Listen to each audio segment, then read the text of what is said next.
That doesn't have power. Okay, table for this room to get started here. We're looking for power outlets down there.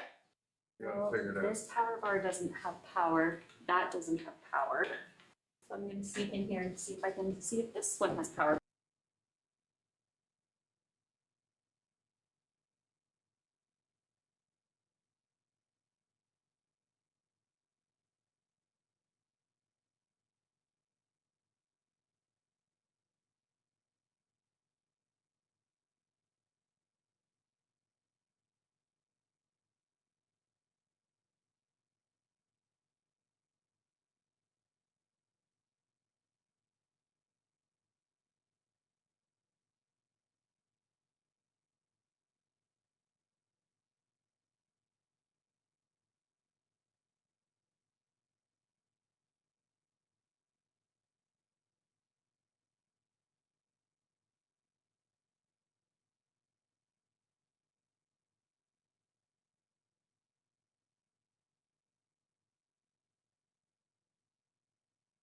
More member to show up, but we will get the meeting started now.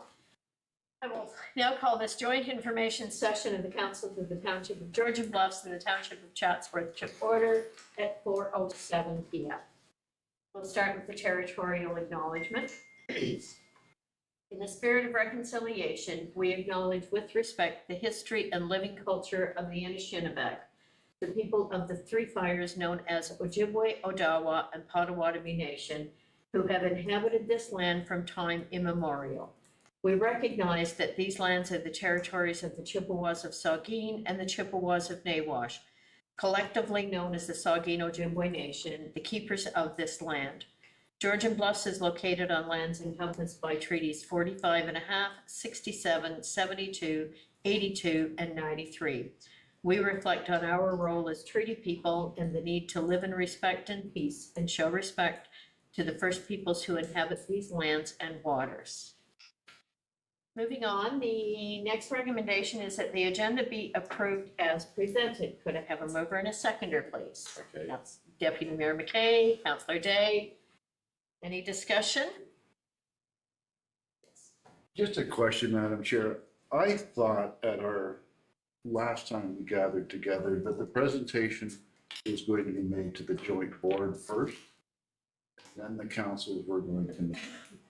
So procedurally, is the joint board supposed to be receiving this information and making a recommendation back to the councils? I'm going to look to staff on this one because are we not getting that presentation now? Well, yes. Yes. I'm just wondering if it's out of, if the proper order was for the committee, the joint board of The joint management board, no. to receive it. I think the idea was to present it to both councils together and then for the joint board to meet after to have discussion. I guess I question what's the purpose of the joint board meeting afterwards?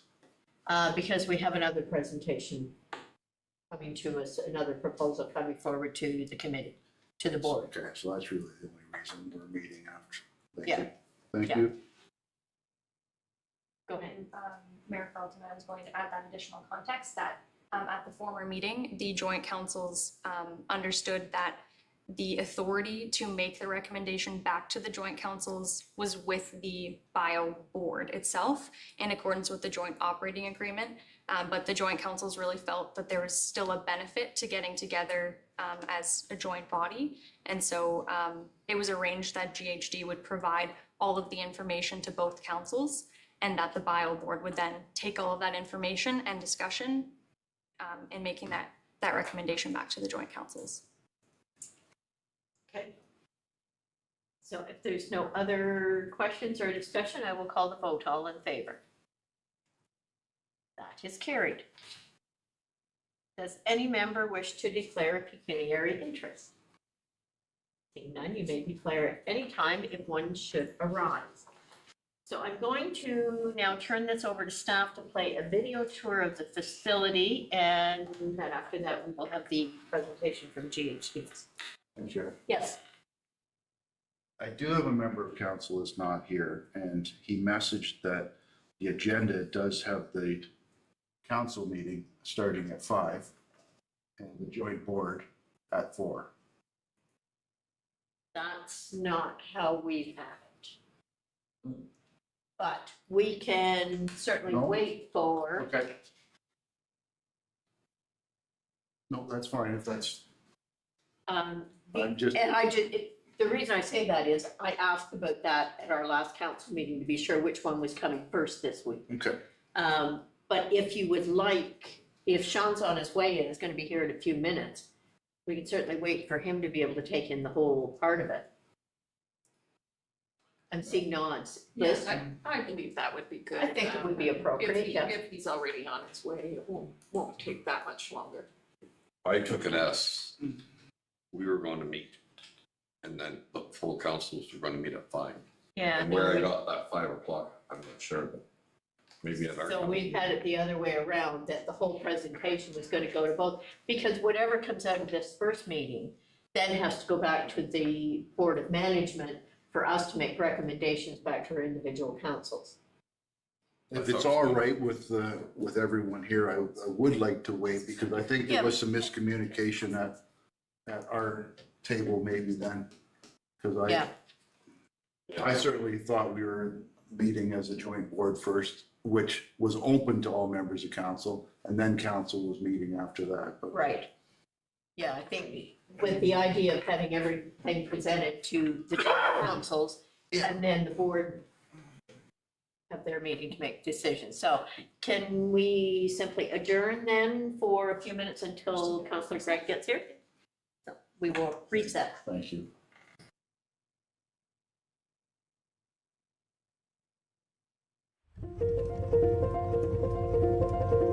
Georgian Bluff has a lot of activities to do. It's really nature driven and it's like the community is very nice, very friendly. And a lot of the locals come here every single day and they think of it as their therapy. We're the Farouk family. We started Farm on the Lake and the community, everybody around it, the support structure, the township has actually made us to who we are today. And now that we have this set up, this whole operation is well received by the community. People drive down from far, far away to do camping, glamping with us. A lot of people come from far away to see the goats and they're really amazed. Sometimes we feed the babies in front of them.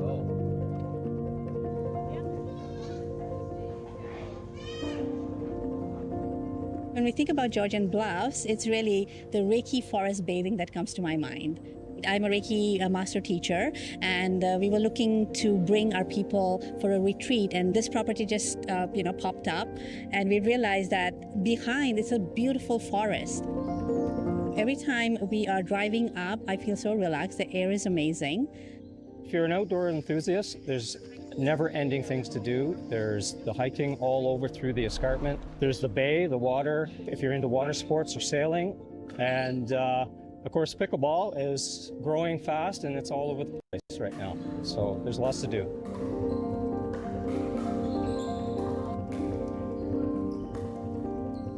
What we enjoy the most about Georgian Bluff is having access to the beautiful nature around us, the cultural impact from the First Nations to the local artists. The trails and so many great things to do and lots of business opportunity here and tourism as well to support our business.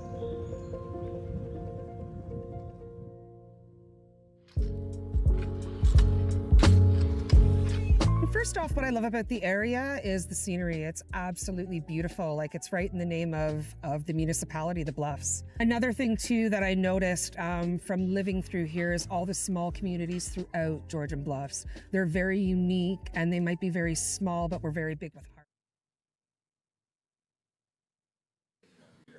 Okay, we are back in session and I will turn it over to staff to play the video tour. And then we will get on to the presentation.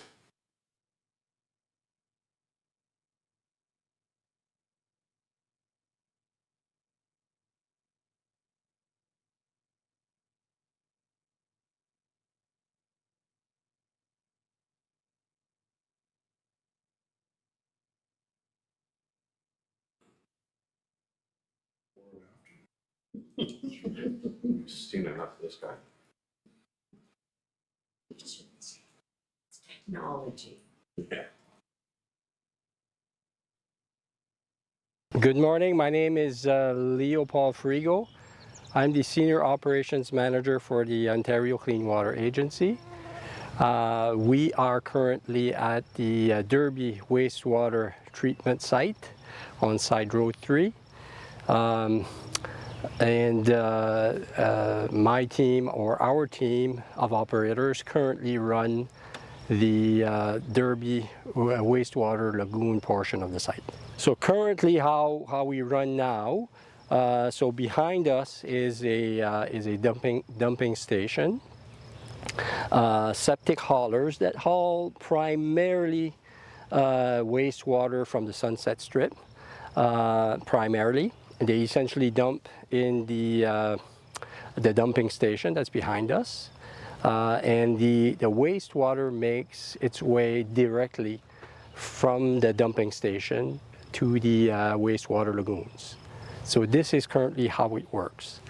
When the biodigester component worked, the septage portion, when we started operating it anyway, the septage portion basically followed the same train. It went directly from the dumping station to the lagoons. What went through the biodigester process was bio waste from different sources that essentially was dumped in either the hydrolyzer tank or the fog tank. And from the hydrolyzer tank, bio waste was essentially pumped into the biodigester tank. From the biodigester tank, when it was in operations, it basically digested the bio waste that it was fed, produced biogas. The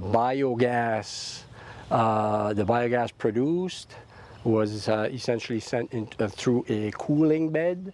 From cooling bed, the biogas would run to the a biogas generator, and the generator would produce electricity. Electricity was sent back to the grid. The biogas was also used for with a boiler that's located right by the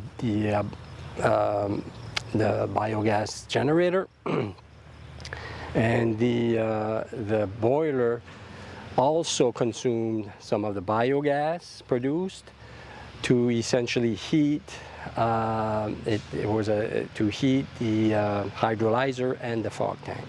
Okay, part of the lagoon operation that is currently in operation is the spray irrigation system, spray irrigation field. So essentially how wastewater lagoons work, typically the effluent, once the wastewater is polished through the lagoon systems, in this case an aerated lagoon system.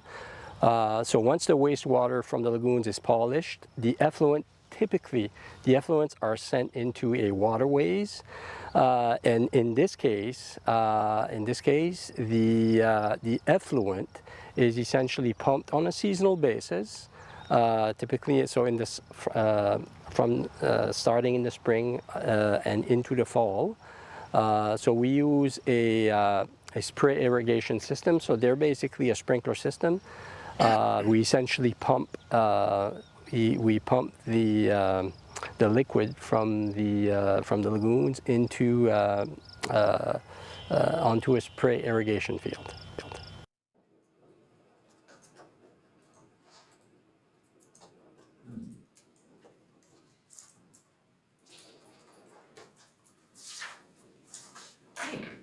Thank you to staff for putting that together. And we will now welcome GHD to do their presentation. Thank you very much. Thanks, everyone. My name is Blair Schonecker. I'm a senior waste and environmental planner with GHD. And a couple of my colleagues were the authors of the report, and I'm here to deliver and try to answer as many questions as possible. Thank you for running the slide pack for me. So next slide.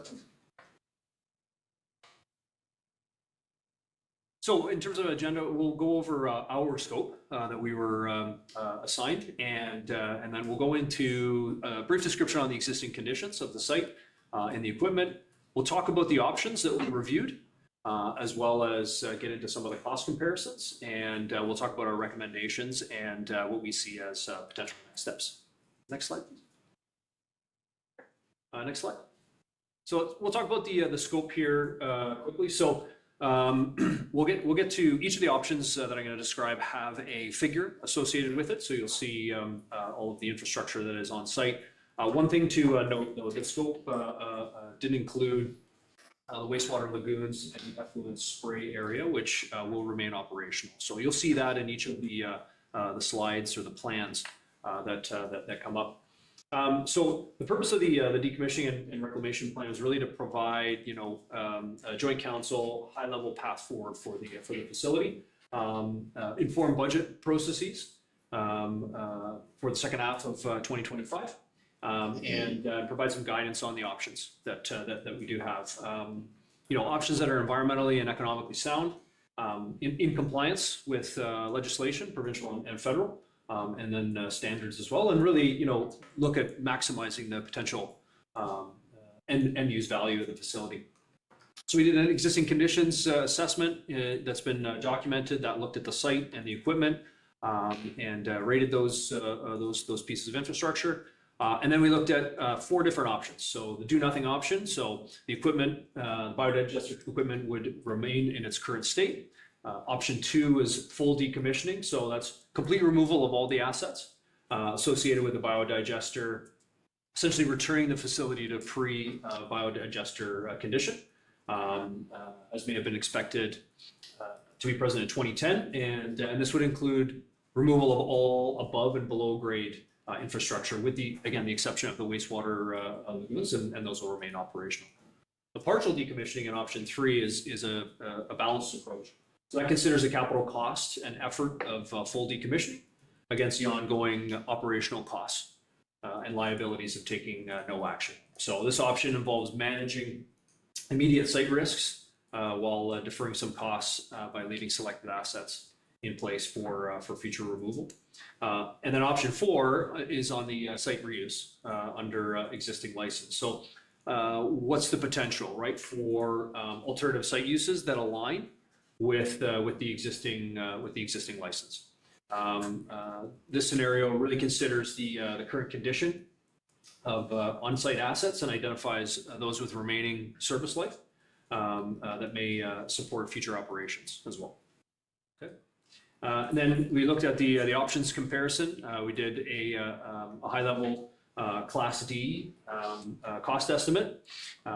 We looked at a risk review as well to inform both the short and long-term site planning. We looked at the identification of decommissioning decommissioning risks, liabilities, and costs, and then we did an assessment of the potential on-site assets as well. Next slide, please. And next slide again. Sorry, there's a lot of technical slides in here. So from an existing conditions assessment side of things, this was one of the first tasks. And so, the existing conditions assessment of the facility was conducted to confirm the extent of the mothballing tasks that were completed in the current condition of each of the parts of the system. So the septage receiving system remains in active use. All other systems underwent either partial mothballing procedures. All other systems, underwent partial mothballing procedures, except for the odor control system, and that was shut down. And most of the systems, when the team went in to do the rating, were found to be in fair to poor condition. And so they're going to require cleaning and maintenance and repairs for the decommissioning activities or to restore that full functionality. Next slide, please. So what you can see here is an aerial view of the site. So again, what's been excluded from the site decommissioning are the sewage lagoons. So we've got the aerated sewage lagoon and the facilitated sewage lagoon, and then as well the effluent gravel spray area. Recognize that looks a little blurry, but hopefully you can make out the labels there. Next slide, please. So we'll move into the options analysis side of things. I briefly went over the description of the options. We'll talk a little bit about what we found with respect to each of the options themselves. So the first one was around option 1. So this is the biodigester facility remains in its current mothballed state with minimal maintenance. Lots of pros and cons on here. I'll summarize a few. So, this approach might be suitable for temporary holding strategy while some of these long-term decisions are being finalized. The operational demands are minimal and are limited to those periodic inspections, basic site upkeep, and regulatory reporting. And that can be managed with existing resources. Some of the cons, however, the presence of residual waste in the tanks and piping, they do pose a potential threat of leaks or contamination. Any unmaintained infrastructure is vulnerable to corrosion, cracking, and eventual failure. And that could complicate future decommissioning efforts and potentially increase the cost as well. The regulatory obligations would remain in force as well. So that makes the townships liable for any non-compliance or environmental incidents. And we've included some of the cost estimates on here as well too. So this one was ballparked at about $75,000 per year. Next slide, please. So option 1, this is the plan view. You'll see there's differences when we get to the other options. Option 1 won't require any further changes as displayed here in the figure. And we can jump to the next slide. So from an option 2 perspective, again, looking at some of the pros and cons. So this is again the full decommissioning. So this is complete removal of the assets associated with the biodigester, and really returns the facility to pre-biodigester baseline as of 2010 or pre-2010. Summary of some of the pros. So full decommissioning offers that most comprehensive and risk-reducing approach, and it does eliminate long-term environmental, structural, and regulatory liabilities by removing some of the deteriorating infrastructure and that residual waste that's remaining. It also positions the site right for future redevelopment with fewer constraints and minimal ongoing maintenance. Some of the cons. So primary drawback, there would be significant upfront capital cost, and there's also the risk of discovering additional contamination during demolition. So that could trigger further assessments or remediation. And while the long-term costs are minimized, the initial investment and planning requirements are substantial. You can see the cost here associated with that estimated at midpoint $814,000. And if we flip to the plan view, or the next slide, sorry. So here you can see in the grayed out areas the key pieces. Excluded from the demo would be the sanitary sewer pipe, which is the green that you can see on there, and the aerated lagoons, as I mentioned, and the effluent spray area, which is the top right of the image, and the perimeter site drainage and security gate and fencing. Everything else under this option would be cleaned and demolished or decommissioned. Next slide, please. So we're into option 3, which is on the partial decommissioning. So a bit more of that balanced approach as I had described. Considers capital cost and the effort of a full decommissioning against the ongoing operational costs. So it really focuses on removing or stabilizing those high-risk components while leaving other structures in place in a secure and inactive state. Some of the pros. Again, offers a bit more of a balanced and cost-effective approach to managing the current environmental and safety risks. It allows the township to reduce the liability and regulatory exposure while deferring those higher costs of full decommissioning. It preserves flexibility for future decisions and allows for continued operation of the sewage lagoons without any interruption. Some of the cons, while partial decommissioning reduces immediate risk, it doesn't eliminate all of those liabilities. And the demolition could uncover, similar to the full, could uncover more contamination requiring extra cleanup. And this approach does limit some of that future redevelopment opportunity. Next slide, please. So here you can see the figure for decommission activities.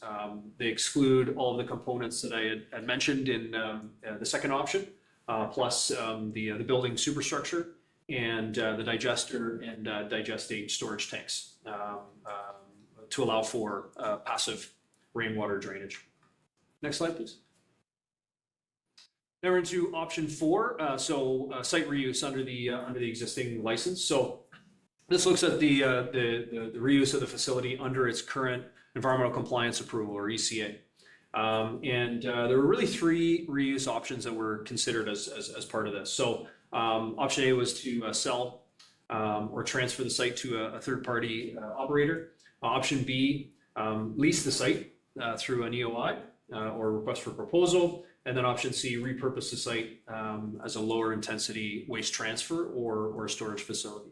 I will say, having gone through a lot of approvals through the ECA process, that is a very significant component, attached to the site.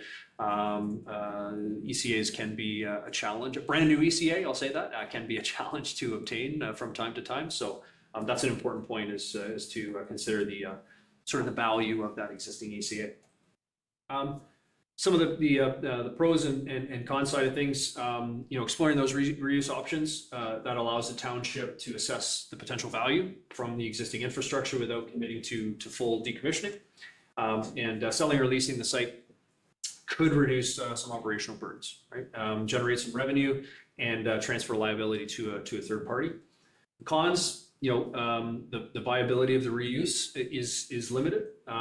Most equipment has only been partially mothballed, so that might require some significant investment in some cases to restore. There are regulatory constraints under the current ECA or the flexibility of the ECA. So any new use would likely require some further approvals or amendments to the ECA. We know that through previous outreach efforts, didn't necessarily attract investment, so the township would still retain liability for the compliance and the environmental performance. The costs here really vary, and so we kind of pegged it. It is quite a range, but it's from anywhere from $25,000 to $500 plus. Next slide, please.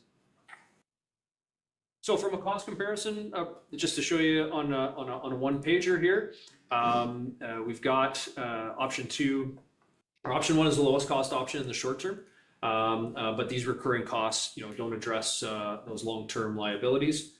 Option 2 is the most capital intensive option. One-time estimated cost of about $814,000. While it is expensive, this option eliminates those long-term liabilities and restores the site for future use. Option 3 strikes that balance between cost and risk reduction. Estimated cost of $511,000, and then costs for option 4, they do vary widely, as I just mentioned, right? They can range from anywhere from $25,000 to $500,000. That really depends on what the township would pursue under this option: a sale, a lease, repurposing, and these figures exclude some of those potential liabilities or required upgrades. Next slide, please.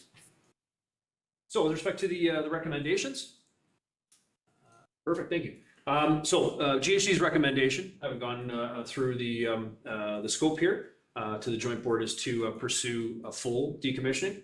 And this recommendation is based on several key advantages. So the first one is full decommissioning offers the greatest reduction in long-term environmental safety and regulatory liabilities.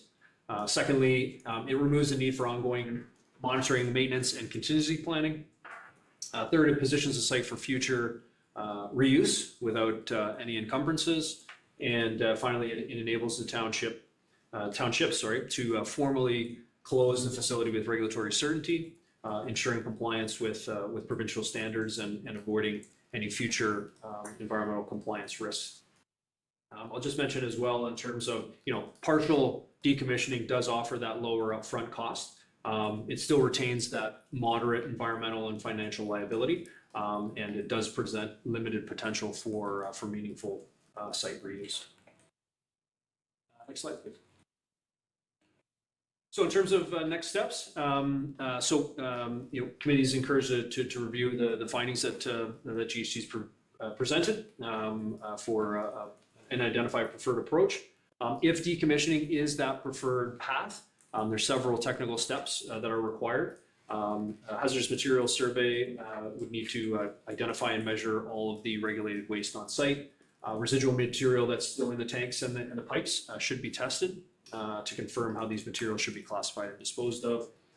And then a more detailed decommissioning plan that covers the full scope of the work, including how to manage the waste, should be developed, as well as an updated and more accurate cost estimate, right? These are at the Class D level, so that'll be required as well. If the townships intend to continue operating the sewage lagoons and the treated effluent spray system, recommend as well a condition assessment of the sewage lagoons should be completed to confirm their current capacity and ability to handle any increased usage or disposal. And an amendment to the ECA, the environmental compliance approval, would be required to allow for standalone operation of the lagoon system. So these steps would really ensure that the townships are positioned to be able to be compliant and in your decision making regarding the future of the site. Thank you. Thank you. I will turn to the joint councils for questions. Has your company ever decommissioned one of these, or have you heard of any, let's say in Ontario, that's been decommissioned? Yes, our company has in Ontario, I believe, and we have in Quebec and in Eastern Canada as well. And have you heard of any that put them out to see if somebody is interested in using them? And has any other company ever got back to any of these? That I'm not sure of. I'd have to go back and ask our team if we personally have been involved in any of the ones that have been leased or sold. That's a question I'd have to get back to you on. Thank you, Madam Chair. Thanks for the presentation. The video, it was good to see the video again. Walked the site today and it was just like the video. So the waste characterization, how much does that cost? Because a lot of the costs are going to be removing the material from the tanks. So if we were able to move that material into the lagoons, our cost could be significantly reduced. So is it an expensive process to do that waste characterization study? The characterization, I wouldn't say. The characterization, I wouldn't say. It would be more about what are the options, right? After you have done the waste characterization to determine, is the ability to accommodate it on site, or is it a requirement to be trucked off site and disposed of elsewhere? And that would be part of, that would be the larger cost, I would say. But the waste characterization study itself wouldn't be a significant. Now, I couldn't give you a kind of a dollar amount at this point in time, but the more expensive piece would be understanding, after you've characterized it, what you're actually going to be able to do with it. But assuming then it could go to the lagoon, that would be by far the cheapest option for us. Upgrading or amending your ECA would be the key piece there, and ensuring that the lagoons could accommodate the material without any upgrades. That would be a much lower cost option. Trucking and disposal of the material would be higher for sure. Just following then on what Mayor Mackey was saying, what's left in the biodigester itself, was that not just what was left after the partial decommissioning prior to this? Yeah, the And do we know where that product went? Did it go into the lagoons or go elsewhere? that I'm not sure of in terms of when the site was mothballed. It's a good question. I can look that up and get the info for you. I'm just wondering if that would be an indication of if we were able to put the first round of material into the lagoons, it would make sense. The second round should go there as well. Okay. Further questions or comments? In your experience with an operating lagoon, the large storage tanks that we have on site, do you envision any potential benefit to having those tanks there? If you're going full decommissioning or you're using the lagoons, I would say based on the condition of those, I would say no.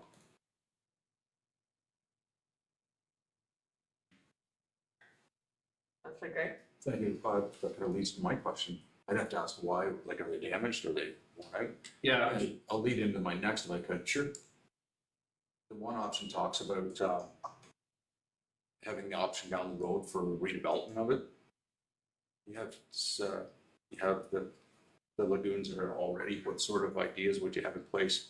Because that could be your redevelopment is right there for future plans. Correct, yeah. Yeah, I mean, to answer your first comment, my colleagues, when they looked at the condition of the structure and the condition of the equipment, again, the majority of the material was sort of poor to fair, and that was similar for the tanks as well. So with that kind of condition assessment in mind, they said it would require some significant repair and upgrades for that particular equipment in order to return it to service as a digester. So some increased costs there. To return it to service as a digester or a biodigester? Correct. Could it just be the holding tanks? It uses a holding tank? It could, but you'd still require some upgrades as well too. Yeah. If I may, thank you, Scott, or Sean, sorry, Sean. For doing that, because you exactly led into what I was going to ask for. When you talk about repurposing, I think the report alludes to the fact that it's repurposed into a biodigester. And when you talk about condition, I mean, those tanks, the one tank has 16-inch thick walls in it. We'd be hard pressed to say that the tank's in poor condition. The other concrete tank is 14 years old. I would be hard pressed to say that as a tank, it's in poor condition. Yes, the pumps, the membranes, the fencing, things like that, but I see that.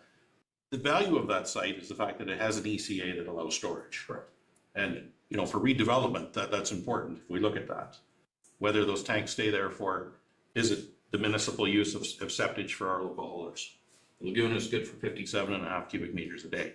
If all of our haulers in Georgian Bluffs decided today that we had a huge rainfall event, a washout event, a flood, like what Eastern Grey County saw, they all hauled sewage to our lagoon, we would exceed the 57.5 cubic meters. Having storage tanks on site that would allow us to accept that waste, allow our residents to continue to operate and be able to feed into the lagoon at a controlled rate, to me, it seems like a benefit. But yeah, I was going to ask you, when you say reuse of the site, I mean, it will always be a sewage lagoon, a sewage facility. So what does reuse of the site look like in a planner's eyes? Yeah, I mean, it's a sewage facility. I mean, that's exactly what we were looking at when we had that when we were reviewing that option, right? Is and you correctly characterize it, right? The value of that site right now, I would say, is the ECA that's attached to it and the sewage lagoons that are in operation. So reuse of that site is really looking at it from the perspective of how can we potentially utilize this approval. But again, it's not always easy to obtain a new one. How might we be able to vary that, amend it, if you so choose to continue to use the site for storage and disposal? Yeah, I personally look at the report, and it was a good report, but it's hard to take that facility and break it down into 4 options. Because you can break each of those options down to subcategory options. Somewhere between option 3 and option 4 makes sense, right? You've got to decommission it. We agree that it will never be a biodigester again, and then the technology that's there is old, it's outdated. Sitting there for 5 years now, 4 years, not doing anything. But there's potential for other uses, and to take that value and say, no, I want to amend the CA to get rid of my storage and my treatment capacity, I don't think serves any of us well, right? That's my concern. The building should go, the pump should go, the pasteurizer should go, all the mechanical components should go. But I think there's other options, right? Just my feelings. So further to that, if we picked option 2, fully decommission, but keep the tanks. So is that still considered full decommission? No, If the that, tanks are empty and clean and they're just sitting there? yeah, it would be more like a partial decommissioning. And there's lots of different ways you could slice your partial decommissioning. I mean, the way in which we categorized it was with respect to the removal of those specific pieces of infrastructure. If council was looking at, or townships are looking at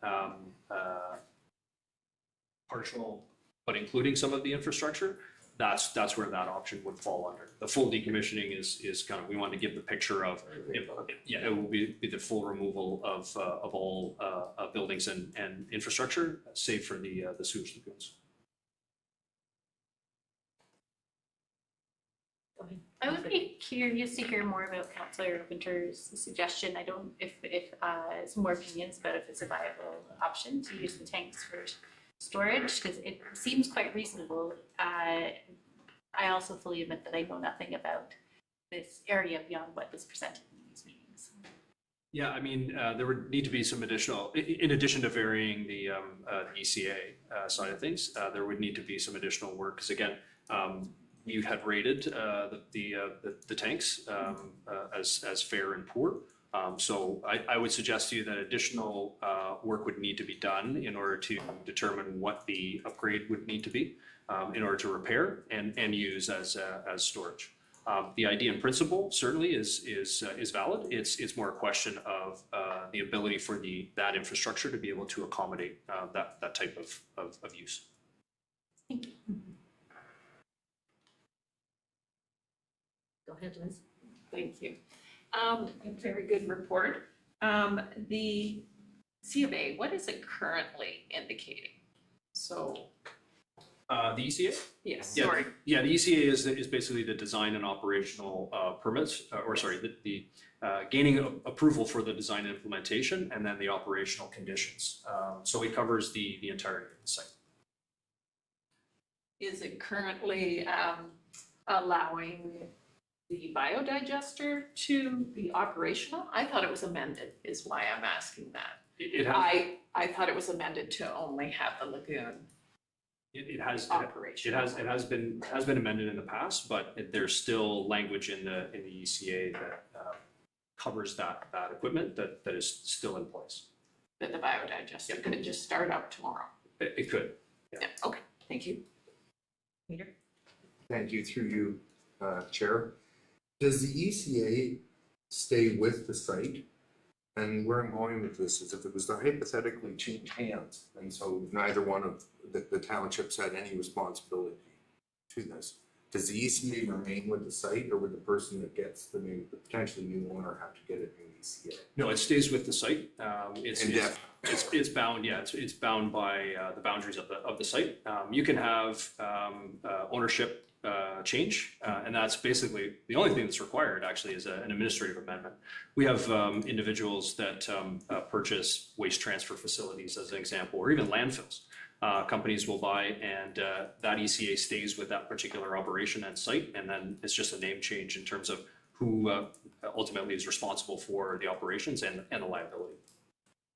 Thank you.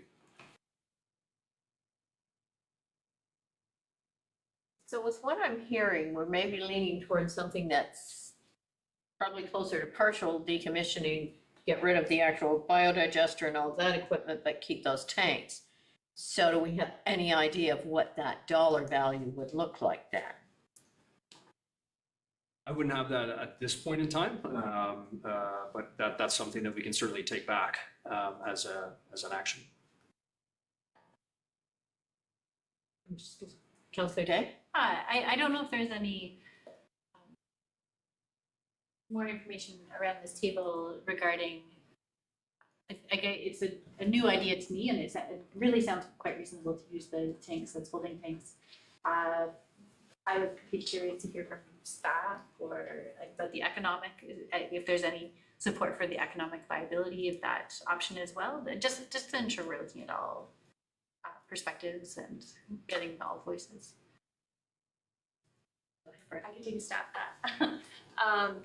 as detailed in the report, the current certificate of approval is waiting for an amount that the biodigester, that the lagoons are not currently accepting. So following this study and following this meeting here today, we'll take it on as a staff team to do some assessments of the facility and do some cost analysis as to what it would take load-wise to make the facility neutral. So the investment from the joint councils would not be so significant on an annual basis. From that projection, we'd be able to tell if the demand is there locally or if not. At this point, I'm not sure I could tell you beyond the projections that we've seen from 2024. Go ahead. Thank you, Madam Chair. I don't know enough about option 4. Can you expand upon who potential, and I'm not speaking for Georgian Bluffs, you know, we're joint partners in this, but private sector being involved with this instead of municipalities. I'd like to learn a little bit more about that, whether there's merit. Now, I know the history with, you know, members of the Sunset Strip originally purchasing, but is this a business that any of us need to be in?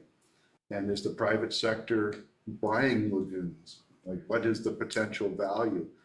Those would be some of the questions I would have, you know, after you mentioned option 4.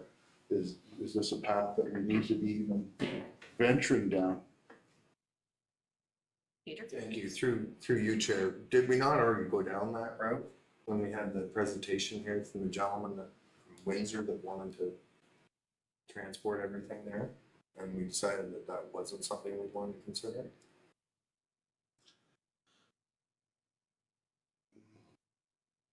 What was that?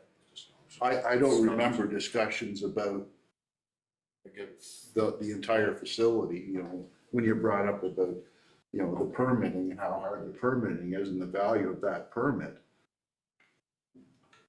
Should we explore who might be interested in the entire place? Grant and then Kathy. Yeah, thanks, Chair McCrone. Yeah, all I've heard for 4 years is we don't want this anymore. And now we're starting to backpedal and say we're gonna do something with it. So I'm not sure which way I want to go in this now, because for 4 years I heard we don't want this anymore. And I know it's a lot of money to get rid of it, but in my mind, I guess if there was an option to sell off the lagoon piece to somebody, great. My only other concern is where the guys like the Gary Grady's in the world that don't have anywhere to haul septic to anymore, where do they go? If the private haulers have nowhere to go. Okay. But I mean, for 4 years, we've talked about decommission, let's get rid of it, and now we're starting to rethink it. There's no rethinking on the biodigester. Right, but it's all part of it, right? Kathy first and then over to you, Sean. Kathy, go Yeah, ahead. I can be. I'm sorry. Go ahead. I was just going to say I can be quick because I was about to say exactly what Member Pringle just said. I do recall us looking for interested partners or private investors in the past, and there just didn't seem to be any. And yes, it was perhaps directed specifically towards the biodigester, but I think maybe it's an assumption, but I would think that most people who might be interested would be aware that the lagoons were there as well. I can't see that we're going to find anyone interested in taking it over. Like Grant, I would just like to see us move forward with making a decision on decommissioning, whether it's full or partial. Thank you. Sean? Thank you, Mayor. Yeah, I don't know if anybody's up for backpedaling on the biodigester decision. The lagoons, I think, have value that, you know, they were there well before the biodigester was built. It was put there because the lagoons were there and it made sense. I'd like to separate the two ideas. I don't think anybody's got an idea that we would fire this thing back or reinvest or anything like that. So, yeah, no, just to be clear for anybody watching or listening, I don't know if there's a palette for that, but there has to be some value to the lagoons, as it were, you know, they certainly have purpose to Georgian Bluffs, you know, because of your Sunset Strip, obviously. Possibly the tanks that, you know, Rick talked about, I think there's possible options there, but by no means personally, or I can't speak for the rest of council, but are we backpedaling on this? So just to be clear. But the decommissioning was to decommission the whole thing, right? No. Or just the No, biodigester? just the biodigester Okay. portion of it, Okay. not the sewage. Okay, lagoons, no, no, no. my bad. They would still remain operational because we do Okay. somewhat need them. So it's just that biodigester part of it. And with that is, are we getting rid of the tanks or maintaining the tanks because they have potential use and value to us? So I think that's where we arrive at a partial decommissioning that would just get rid of everything that's there for the biodigester that would no longer be needed. I would totally support that. I think as members of both municipalities, we are repairing something to look at our sewage needs, septic, not digester, septic. How do we dispose of that? And is there revenue streams that we can get down with a tipping fee that makes sense? Is there revenues with those big tanks that make sense to bring in revenue for our lagoons? Right, it'd be nice to see the lagoon, you know, break even or at least generate some revenue. But if we do a partial decommissioning, get rid of the biodigester, take the tanks and look at what's the purpose, what's the opportunity for those? Is it our own use or is it somebody else that wants to come in and rent storage space? And I do believe, and I can say it here, that I've talked to individuals out over the last year, there is interest in that. There's interest in the private sector that says, you guys have an ECA that we can't get. And there's value there.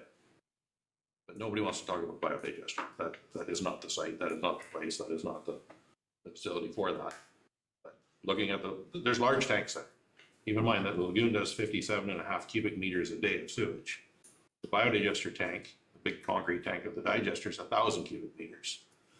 The first one was, I think, 700 or 800 cubic meters. That other one was 1,800 cubic meters. There's a lot of storage facilities there. Is that for neighboring municipalities to rent space? Is that for the agricultural community to rent space from manure pits?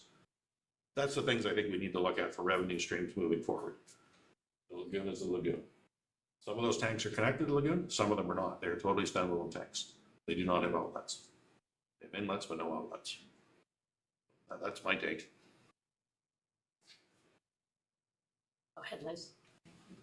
I wonder, would the building as well that is there have any benefit, or would we also be disposing of the building that's there? Which building? The biodigester building or the other one that's got? Really, there's the biodigester building, and then there's the aerator building, which stays as part of the lagoons. You're asking me, the biodigester building should go. Oh, It's it was the biodigester building that I was. the beige one with the green roof. Yes. Green bulldozers. Yeah.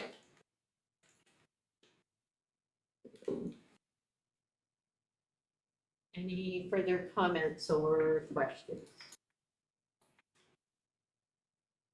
Seeing none? Well, so the other one question, I think it's formality, I think we're all sitting here. We just had a discussion. Yep. We don't know whether we vote on, is there a preferred option or options, or do we just leave here as a discussion and just out to the biogrid for discussion and then comes back to individual councils later? I think for all of us, we just need to know what the process is.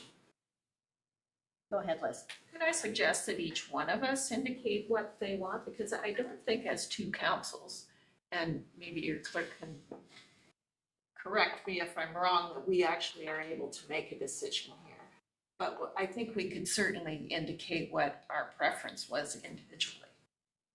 Each one of us. I think that makes sense because the next meeting is the BioGrid Board of Management. So it would be helpful for us to know what direction we're taking back to our individual councils from that meeting.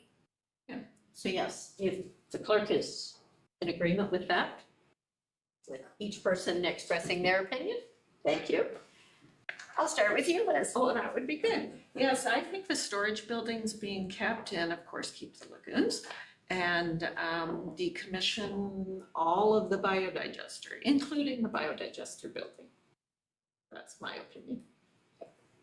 Peter?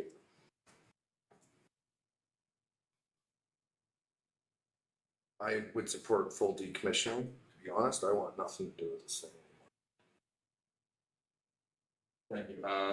I'd be, at this point, leaning towards a partial decommissioning, with a view to seeing revenues from the tanks. The buildings are, the biodigestion building has a value, I believe. When the rest of the equipment goes, it can go too, but with a view to a revenue source from those tanks, if viable. Not a wild goose chase, but just to see if it's viable. Gary. Well, first of all, before I say whatever, are we, Township of Chatsworth Council, going to meet before this decision is made fully? Because I have a couple of questions to ask for the Township of Chatsworth only that shouldn't concern Georgian Bluff, So our next meeting will be the Board of Management, and then I believe you, as Chatsworth, are going back and having your meeting. So we're having a meeting after this meeting. Yeah, Okay. we're having a Board of Management meeting, and then you're having a Chatsworth Council meeting. Okay. Fully decommissioned. Very much. I get a vote? Yes, you do. We're expressing opinions. Partial decommissioning, but I would like to get more information on, Councilor Winters brought up about the private sector being interested in the tanks and the lagoon. We've never really looked, we've tried to sell this as a biodigester and to no success. But I've thought all along that there was value in the lagoons. You know, if you wanted to create a lagoon now, it'd be very difficult. So there is value there. I'm just not sure whether or not our municipalities need to be the ones that are operating them. Private sector often does jobs better than what we can in government. And I'm, I guess, encouraged that there's private sector that is interested in the holding tanks and the lagoon. So I wouldn't want to just dismiss option 4. I'd like to know a lot more about, like, if someone's willing to write a check for $3 million, then, you know, I think we'd want to take a look at it. I'm just throwing out a number. I have no idea what it might be worth, but it would be information that would be important to bring back to the two councils. Thanks. Councillor Coburn, I don't want to put you on the spot, but I will go to you next. No, that's fine. I'm leaning to partial decommissioning again. I could absolutely go for full decommissioning, but I need more information about the viability of businesses wanting, or rather the value of the holding tanks. So we have one member here who's saying there is interest and it could be a viable option, but we don't really know. We don't really have that information in hand. So if it's not viable and feasible, then I would be in favor of full decommissioning. And like the other member said, I would like a chance to speak with my own council and ask questions of our own treasurer before I would be making a commitment to full decommissioning as opposed to partial. Okay, thank you. Councillor Winters, I'll go to you next. Thank you, and I think I made my views known. I'm going to do a partial decommission as well as exploring option 4. I just want to clarify, I've never had anybody tell me they want to buy the lagoon. I've had people tell me they want to store stuff, that they see the value of that, but as far as somebody want to buy the lagoon, I've never heard that portion. But I am, again, partial decommissioning with the opportunity to look at the tanks. What is the revenue source with those tanks if they're kept? I came in feeling partial or full decommissioning were the two options I was comfortable with, and I remain solid in that undefined or indefinite opinion. I don't feel like I have enough information yet to fully vote for partial or full, but that's where I'm leaning at the moment. Okay. Yeah, thanks, Margot. I'm still full decommissioned, but I am curious about option for the partial, if there's a possible investor out there, but I don't want to spend a whole lot of time and a whole lot more money on this. So that's where I'm at. And I lean toward the partial if those tanks are viable and can support the lagoons. I think that's, like, get rid of everything biodigester related. There's no value left in that, and it's time to just get rid of it, so. We're not quite there, but we're getting closer. there's nothing else, I thank you for the presentation and for the answers that you've given us. We may be calling on you for more answers as we move forward. I will read the confirming bylaw. The bylaw, 2025-048, being a bylaw to confirm the proceedings of special joint council on July 7th, 2025, be read a first, second, and third time. Finally passed, signed by the mayor and clerk, sealed with the seal of the corporation, and engrossed in the bylaw book. Could I have a mover and a seconder, please? Councilor Winters, Councilor Thompson, all in favor? That is carried. And the BioGrid Joint Board of Management will meet immediately following this meeting to consider the proposed decommissioning and site rehabilitation plan. The results of this meeting will be referred to the Joint Ownership Councils for ratification. If there's no further business, I will now call for adjournment. All right, anyone, Scott? All in favor? That is carried. Thank you.